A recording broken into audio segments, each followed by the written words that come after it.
mengapa feodalisme tidak cocok dengan demokrasi.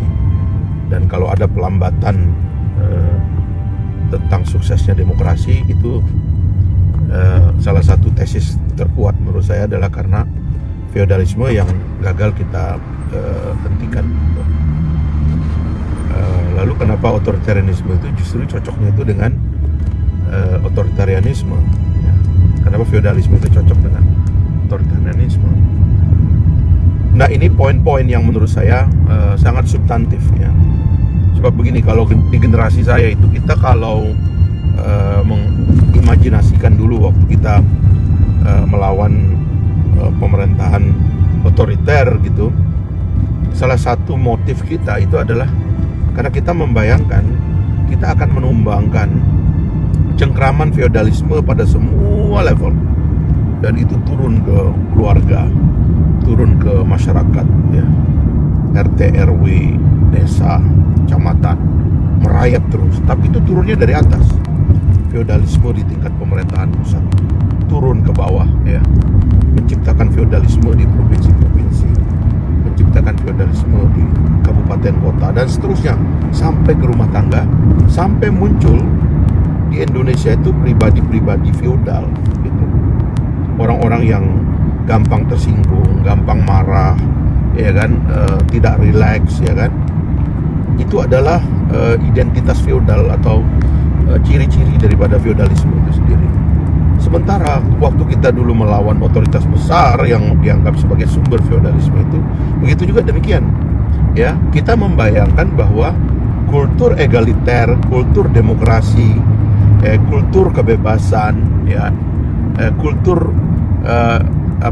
fair itu akan turun dari atas. Pemerintah pusatnya fair, ya, demokratis, terbuka, transparan, egaliter, ya, berani, pinter gitu ya. Pikiran itu tegak begitu. Itu nanti turun ke provinsi, turun ke kabupaten kota, turun ke kecamatan, ke desa, ke dusun, ya kan, RT RW, sampai nanti manusia Indonesia itu menjadi manusia-manusia yang egaliter, yang rileks, yang santai, yang terbuka, yang selera humornya tinggi, ya. Itulah kira-kira saya bayangkan gitu. Kami generasi yang menghadapi otoritarianisme dulu. Nah, teman-teman sekalian, ternyata kalau kita baca-baca, sepertinya ada kemandekan. Di samping bahwa yang kita perlu tagih terus-menerus adalah bahwa kita tadi dulunya membayangkan bahwa demokrasi itu juga akan menghasilkan kesejahteraan. Rupanya ini ada kekeliruan teoritis juga, sebab rupanya negara-negara yang sejahtera juga tidak harus demokratis. China sekarang yang jauh melampaui kita di dalam pendapatan per kapita, yang sangat tidak demokratis. Itu negara satu partai, ya kan, rakyatnya tidak punya kebebasan. Anda nggak bisa live kayak begini, salah ngomong sedikit Anda bisa habis gitu. Tapi itu masyarakat itu bisa sejahtera. Ini sebenarnya kalau kita bicara kesejahteraan, ada teorinya yang mengantarkan orang demokrasi itu menjadi sejahtera, tapi kita mesti berhati-hati. Bisa-bisa demokrasi juga tidak mengantarkan kita kepada kesejahteraan kalau itu tadi ramuannya itu adalah bersama feodalisme. Saya mengungkap teori ini untuk membaca gitu kultur di dalam pemerintahan kapanpun. Saya tidak menyebut spesifik pemerintahan yang sekarang, tapi kita harus menerus kalibrasi gitu. Apakah pemerintahan itu demokratis? Sebab demokratis itu paling tidak dia akan menghilangkan barrier-barrier feodalisme tadi itu, yang menyebabkan semua orang punya akses terhadap informasi, semua orang punya kebebasan, semua orang punya kesempatan yang sama, seperti yang disebut oleh pasal 27 Undang-Undang Dasar kita kalau kita tegakkan. Segala warga negara bersamaan kedudukannya di dalam hukum dan pemerintahan, dan wajib menjunjung tinggi hukum dan pemerintahan itu dengan tanpa ada kecualinya. Ini paling tidak garanti jaminan-jaminan yang menyebabkan dalam sistem demokrasi semua orang punya kesempatan yang sama. Dan dengan asumsi itulah kemudian demokrasi menganggap kalau semua orang sudah punya kesempatan yang sama, lalu negara memproteksi kesamaan kesempatan itu, maka semua orang bisa merubah nasibnya. Saya kira juga dalam banyak hal itu terjadi juga sekarang. Banyak orang baru, banyak penguasa yang kalau dalam sistem feodal, sistem otoriter, tidak mungkin ada orang berkuasa baru, sebab orang berkuasa itu ada dalam arus feodalisme. Apakah birokrasi negara? Kalau di dulu kan ada namanya jalur A, B, ya kan? ABG itu nama jalurnya dulu. Anda kalau mau mobile di dalam struktur kekuasaan, itu Anda harus mengikuti jalur ABG. Ini istilah di zaman dulu nih ya. Apakah jalur A? Jalur A itu namanya jalur ABRI. Kalau Anda ingin menjadi orang hebat di negeri ini, Anda harus jadi anggota ABRI. Karena anggota ABRI itu hidupnya dijamin, ya kan, mobilisasinya di dalam pemerintahan itu dahsyat. Gubernur itu ABRI, bupati itu ABRI, birokrasi penting itu ABRI. Maka kalau Anda ingin melakukan mobilitas vertikal dalam kekuasaan, Anda harus jadi ABRI. Itu kultur lama di zaman dulu. Yang kedua itu Anda harus di B, ABG. Apa itu B? Yaitu birokrasi. Kalau Anda ingin menjadi orang yang punya nama, punya kehidupan, jadilah birokrat, jadilah pejabat. Anda akan punya jaminan mobilitas sebagai pelayan-pelayan kekuasaan di dalam birokrasi itu. Anda akan terus meluncur sampai ke atas, ya kan? Dan mereka dapat privilege yang luar biasa. Wah, dulu malah di antara transisi kritik-kritik masyarakat itu anaknya pejabat itu belagu-belagu. Itu jalur B, ya. Dan yang terakhir yang disebut dengan jalur G, yaitu jalur Golkar. Kalau Anda ingin menjadi orang yang punya masa depan, masuk partai Golkar. Karena partai Golkar itu partai yang selalu menang, selalu berkuasa, dan dia berkolaborasi dengan A dan B untuk mempertahankan kekuasaan di dalam negara. Nah, itu dulu jalur dalam otoritarianisme. Kalau Anda mau, masuklah ke dalam struktur feodal itu, gitu, orang-orang itu. Nah, setelah demokrasi, ini semua hancur. Jalur ABRI hancur, ya. Ya, luar biasa, kita harus mengapresiasi ABRI kita dan TNI kita, karena mereka kemudian mau terlibat dalam mobilisasi demilitarisasi negara, ya, di mana militer itu dikembalikan ke barak, keluar dari jalur politik. Mereka tidak lagi punya fraksi di DPR, MPR. Mereka tidak harus mandatori menjadi gubernur. Hak-hak teritorialnya atau kewajiban-kewajiban teritorialnya dihilangkan, dan seterusnya. ABRI tidak lagi. Jalur ABRI, jalur A tidak ada lagi. B juga demikian. Demokrasi melakukan profesionalisasi terhadap birokrasi kita. Birokrasi kita dicegah dalam relasi patron klien, di mana nanti birokrasi itu selalu menjadi pelayan para penguasa. Apapun apa kata para penguasa itu selalu diikuti dan dilayani oleh birokrasi. Termasuk kalau penguasa atau politisi pengen korupsi, birokrasinya harus melayani, karena itu polanya, ya. Dia bukan pelayan rakyat, dia itu pelayan penguasa, pelayan dari sistem feodal itu tadi. Sekarang tidak lagi. Harusnya ini, ya, teorinya begitu. Karena itu nanti yang memungkinkannya masih terjadi adalah feodalisme. Ini misalnya, ya kan? Feodalisme, kita balik sedikit. Feodalisme di dalam ABRI masih ada nggak? Artinya, apakah ABRI masih masuk ke dalam politik? Saya kira tidak. Fenomena Pak SBY jadi presiden, Pak Prabowo jadi menteri, itu kan semua karena mereka masuk ke dalam partai politik. Tidak ada masalah, memang partai politik itu adalah wadah berjuang siapa saja. Anda mau alumni sipil atau alumni militer, Anda masuk ke dalam partai politik lalu Anda berkuasa, itu sah. Jadi itu bukan semacam jalur lama, tetapi rute dalam demokrasi. Nah, yang kedua itu, apakah birokrasi masih menyembah sistem feodal? Nah, ini dia, ya. Saya kira ada problem di dalam birokrasi kita.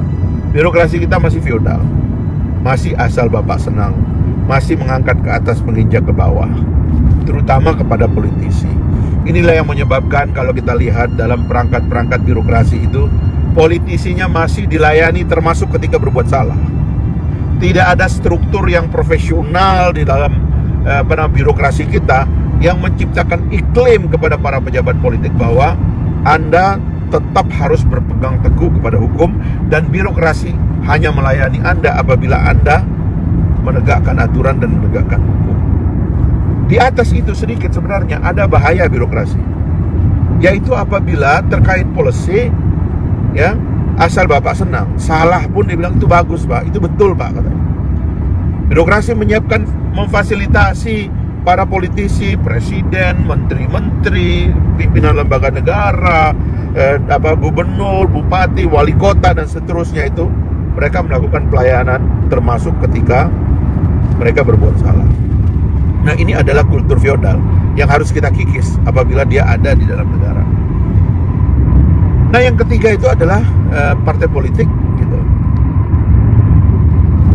Ini yang saya kira kita perlu cermati.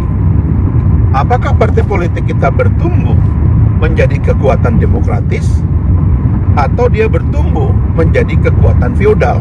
Sebab feodal itu nanti adalah transisi menuju otoritarianisme baru. Coba lihatlah partai politik, kecenderungan partai politik menjadi mesin kekuasaan.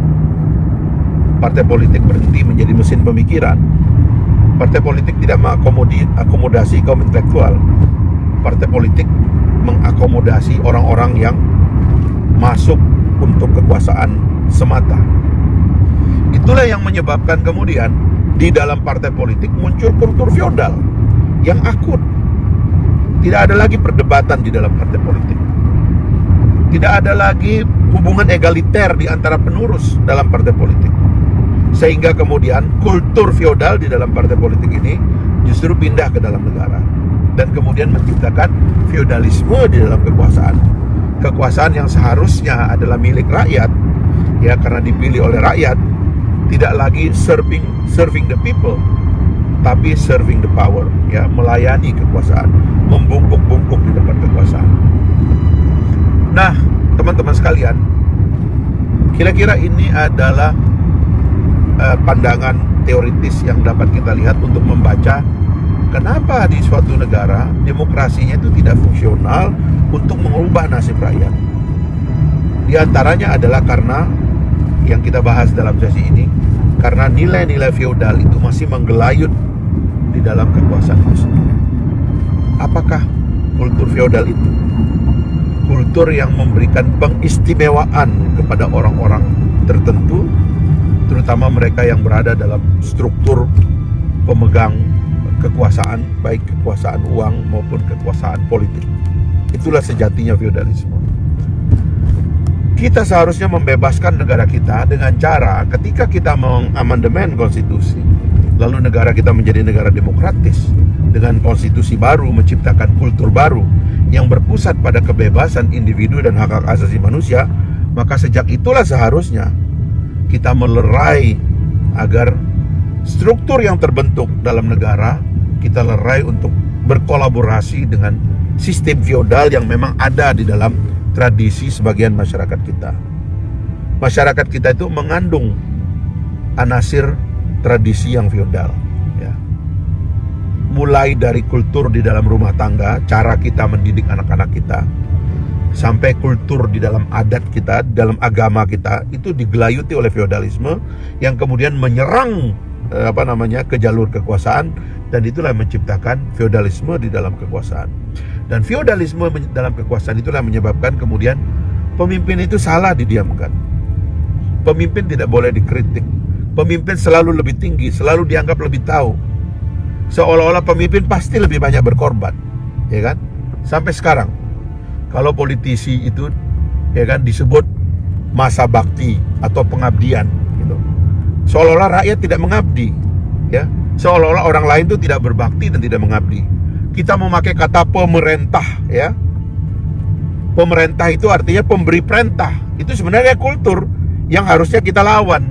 Tapi itu telah menjadi kosakata kuat dalam tradisi kita. Nah, sebabnya saya kira harapan kita ini sebenarnya kepada kepemimpinan yang menyadari secara garis besar bagaimana feodalisme telah menggerogoti efektivitas dari demokrasi kita. Dan karena itulah teman-teman, nanti kita sambung lagi karena saya sudah mau tiba gitu. Saya siapa pagi ini melempar isu ini sekedar untuk mengingatkan kembali bahwa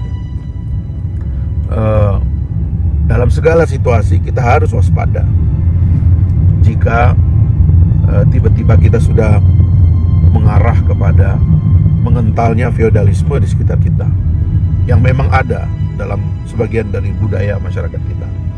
Masyarakat yang terutama berbasis agraris itu melekat dia dengan struktur dan sistem feodal, karena kemapanan itu diantara yang menyebabkan struktur feodal itu terbentuk.